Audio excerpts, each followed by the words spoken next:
we started doing that stuff with a channel. I'll give him a shout out right now from Abnormal Beings. Word, yeah.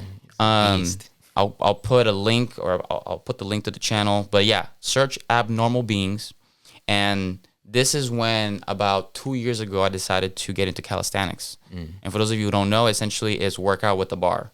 The bars that you have in parks and in the gyms and you put in your door. That's what you do. Not all, you can also do things with on the dip bars. And so essentially bar work.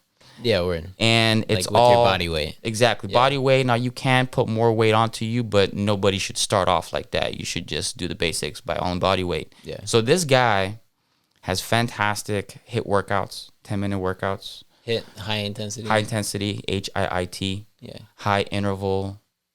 Or intensity interval training. Yeah. Yeah. Yeah. And so I can definitely say this. The first workout that I put Brendan on after I had been doing this shit, it was a leg workout.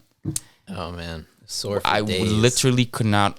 I mean, this is not really a good thing to be that sore for that long, but it was so, it did us so good that I told Brendan, we saw each other like 4 days later, and I was like, dude, I'm still sore. Yeah, no, we did it. No, the thing is, I was sore for 5 days. We did it a week later. And then the next week I was sore for like 2 days, right. And then after that, it kicked my ass, like got me in shape. But it's like, after that I was ready, I actually did that yesterday. Yeah. I ran around Green Lake. Oh, you ran? Yeah. I was like, it was one of those times I haven't been working out as much.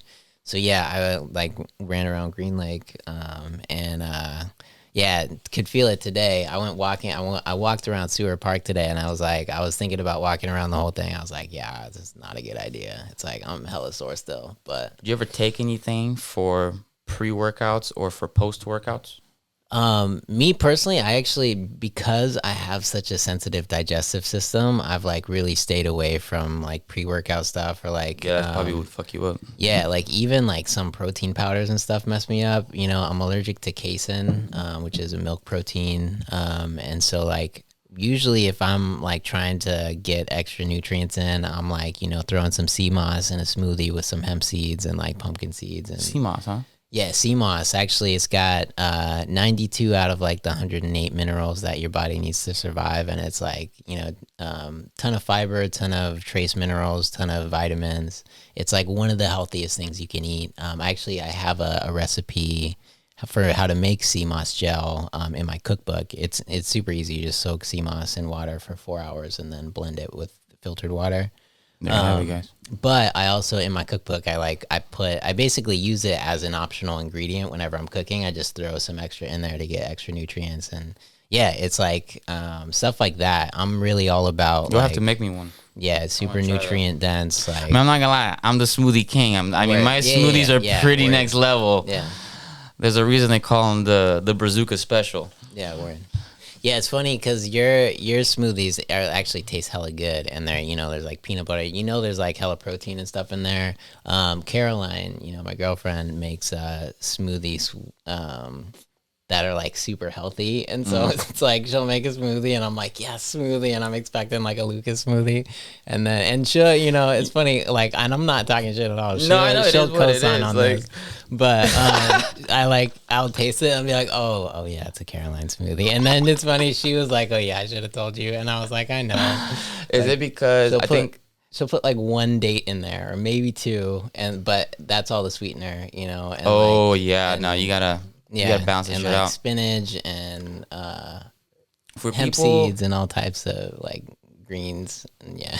I'll give a quick 10-second best smoothie you can make, and with the right viscosity. Yeah, that's crucial, the trick. Yeah. And to me, it's like it's got to be cold. There's got to be enough frozen ingredients to where it's like cold without being watery. Exactly. And too icy. That actually is one of the tricks. So you got to have frozen fruit.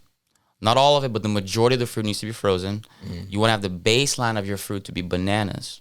Because bananas can be turned to that ice cream sort of. Oh yeah. Nice cream is frozen bananas blended with like some other fruit. Nice cream? Yeah, it's like a vegan ice cream. Okay, word. And so you need to have that, and then I put a fuck ton of spinach, and that's where the majority of my greens come from. Sometimes I like to either put some blueberries in there or some mangoes. adds a few leaves of mint. That has a nice top line taste to it. I like that. And then you put to it, and if you need to add some additional viscosity, you want to have some peanut butter in there, which will help, or something like avocados. Oh, weird, yeah. And that you basically have that. You can throw whatever other ingredient, but that you have that in there, and you will have the taste, the right vibe, everything's just boom. Hell yeah. We got our sounds on point now, so you guys are going to be hearing sound effects left and right. All right, thanks for watching this clip from Appropriate Culture. If you want to watch the full episode, go ahead and check out us at appropriateculture.com. You can also check us out on social media platforms at Appropriate Culture. Like, subscribe, and we'll see you guys on the next one.